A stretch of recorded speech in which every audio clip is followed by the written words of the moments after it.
अरे, आप यहाँ हैं? आज जब हम अपने शिष्यों से वार्ता कर रहे थे तो आपको वहां नहीं पाया। मैं वहां उपस्थित नहीं रहना चाहता था। क्यों?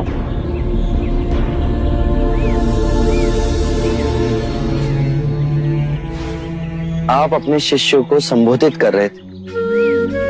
यदि स्वाभाविक कोई प्रश्न मेरे मन में जागता तो आपके शिष्यों के सामने उसे पूछना आपको दुविधा में डाल सकता था। परंतु यहाँ तो एकांत है। अब हम वार्ता कर सकते हैं।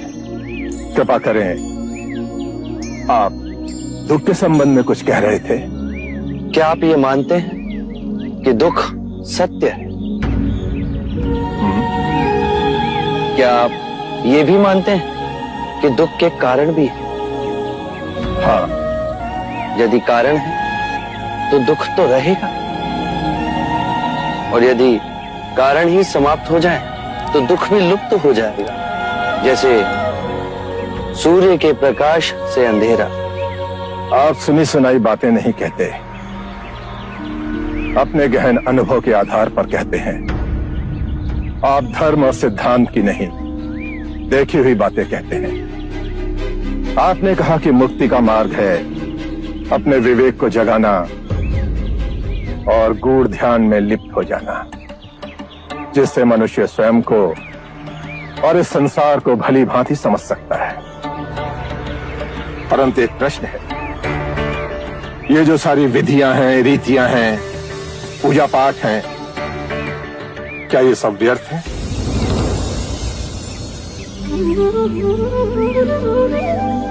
यदि कोई व्यक्ति इस नदी के दूसरे किनारे पर जाना चाहे तो वो क्या करे?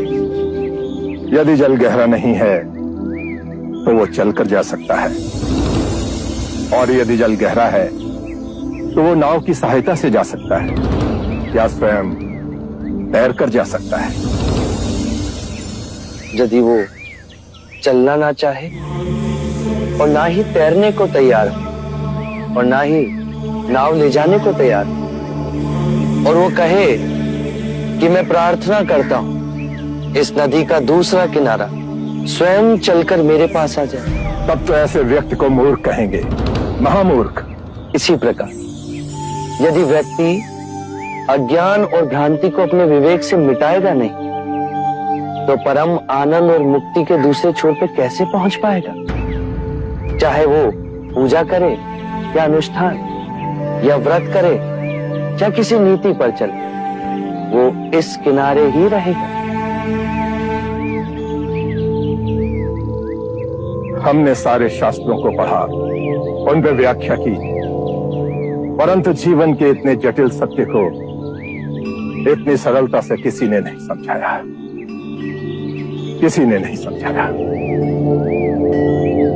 आप इस भटकती मानवता को परम ज्ञान का मार्ग दिखाएंगे। आप करुणा के सागर हो। हे बुद्ध, आप हमें अपना अनुयायी स्वीकार करें। बुद्धं शरणं गच्छामि, धम्मं शरणं गच्छामि।